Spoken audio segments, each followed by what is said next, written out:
Hey y'all, my name is Kody, and 'tis the season for spoopy stuff, so we're playing Perceptions of the Dead. I'm finished with Dual Count and the Phantom Ice Cream Truck. I'm kind of confused. It's okay. Let's move along to the namesake. Perceptions of the Dead. Tyrone has made it his business to help solve the troubles of those afflicted by the undead, but what seems like a case of a benign haunting may find him risking more than his life but his very soul.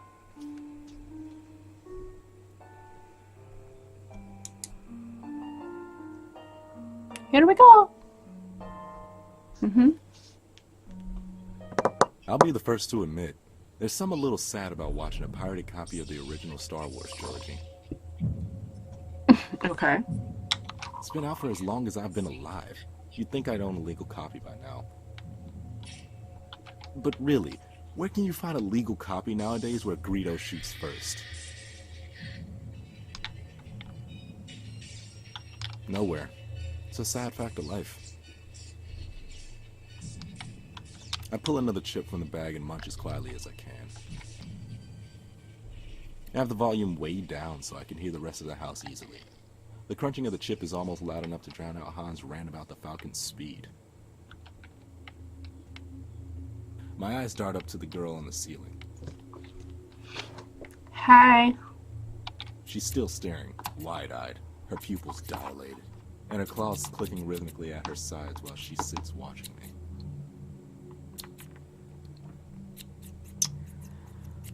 That's a thing. I pull out my phone and snap another picture of her, checking to make sure the screen stays empty. It does, and I slide the device back into my pocket. The owners of the house had been right. They had a ghost, but it was a harmless haunt, incapable of manifestation.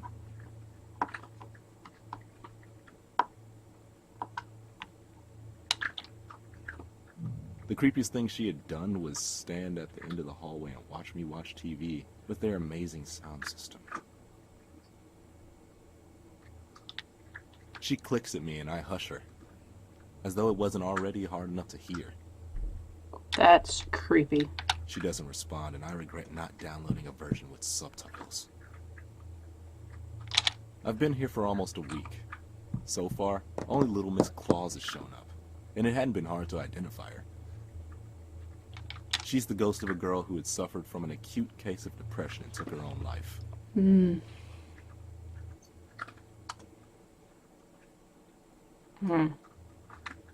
Apparently, she did the deed with a pair of scissors, which explains the increasingly annoying clicking scissor claw.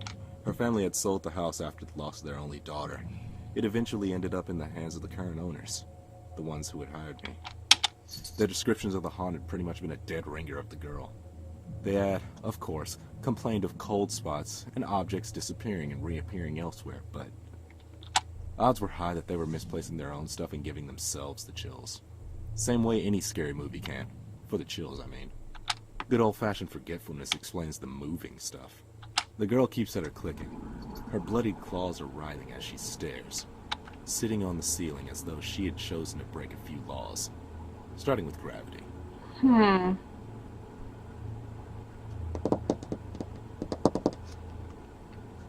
I guess we can talk to the ghost. Answer me a question, ghost girl. Why does everyone who's dead seem to have black hair? I mean, really? Do gingers actually lack a soul or something? Before she has a chance to answer my question, a knock comes from the door. I swear to... Someone called the cops on me again. I'm gonna give them a goddamn reason to. I'm not an effing squatter. I was hired to be here. Give them hell. I free myself from the ensnarement of the amazing plush furniture and trudge to the door, muttering nonsense the whole way. Rascal frackin'. Throwing it open, I find someone new. Girl Scouts. You're still here. Nope, just a neighbor girl. Yep, hey, what's up? Yes, I am. I'm still working. Well, not right now, actually. I'm taking a break while some things are settling. And, you are? You know, most of the other neighbors think you're a squatter. We've gathered. I grimace. I love his eyes. Yeah, I know. I've had to talk to the police twice already. What are you even working on? I thought that they were done with renovations months ago.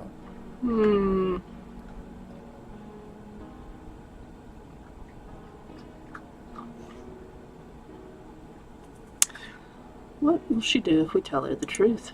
Yeah, like I'd do something as psycho as that. Damn it. The owners reported some odd noises. Creaking, groaning, rattling.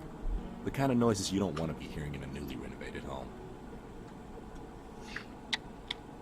The thing is, their contractors haven't been able to identify the source or even replicate the issue when on site. I do construction. I'm in between jobs right now, so they're hiring me to stay here until the issue occurs and use my expertise to identify and resolve the problem. That sounded pretty believable, not to mention oddly close to the truth. It'd have been enough for the police both times before, after all. Well, that and a Skype chat with the actual owners. That makes sense. So, what, you're sleeping on the floor waiting for the noises they were reporting? Kinda, sorta, yeah.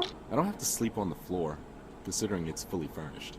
You don't think it could be the ghost that's rumored to haunt this place? I force a snicker, and she immediately flushes. Yeah, I'm not the superstitious type. Everyone knows ghosts aren't real. Everyone was wrong, of course. But I wasn't going to admit that right now. Look, I didn't... Though if it's a long-standing rumor, it might have been something to do with the foundation. Do you know how long this building has been haunted? She flushed further and bit her lip. What was she doing here? An amateur hour ghost hunter, maybe? I don't know. At least 10 years. That's when my family first moved in over there.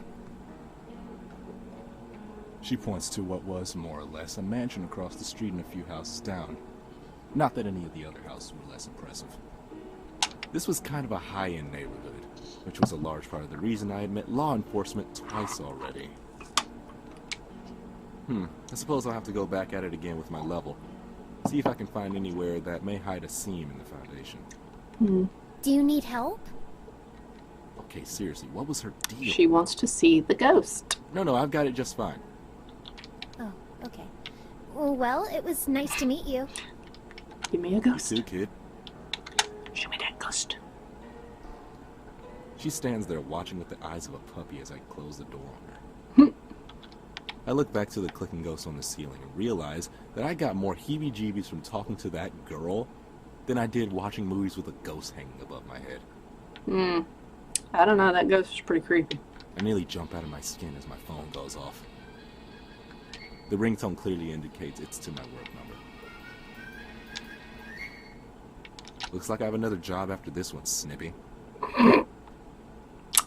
God. She clicks the same as she had before, unresponsive to my attempts to converse with her.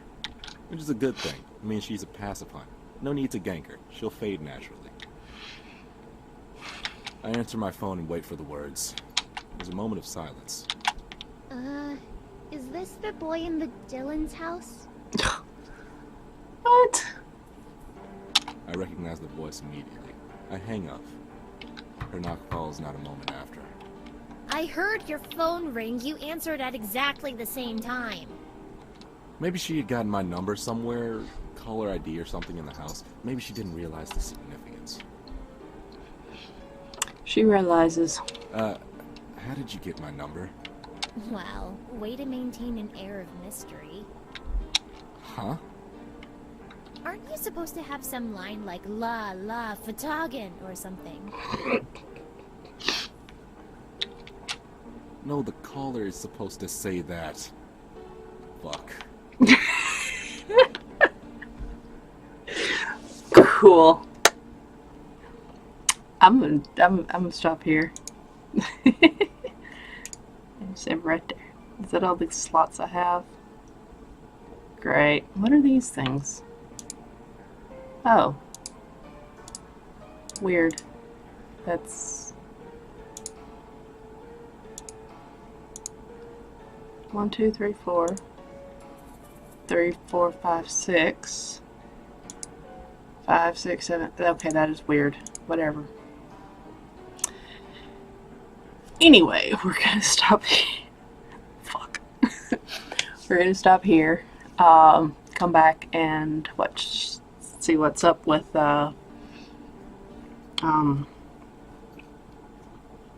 this kid and this dude and this house and all that good stuff. Alright, cool. Thank you for watching. If you're enjoying it, please click like and leave a comment and subscribe and share it with friends and all that good stuff. And yeah, okay, bye.